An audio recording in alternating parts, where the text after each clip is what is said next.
Манай годомч ингээд гоё чимэглэл хийчихсэн.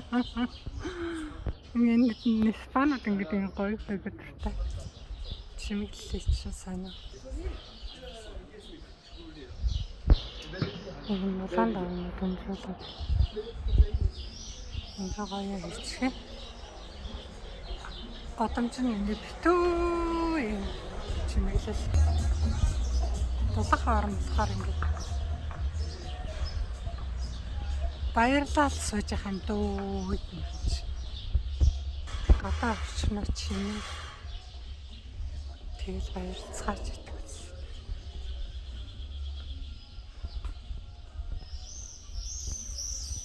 Эмээ хоёрын оройн алхалт нэг иймэрхүү.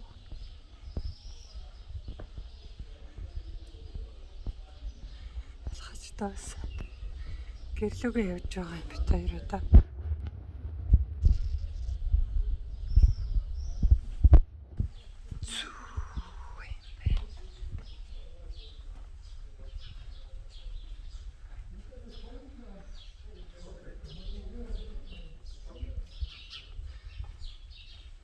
Манай хансан часаачлаа алхаж явж ирсэн.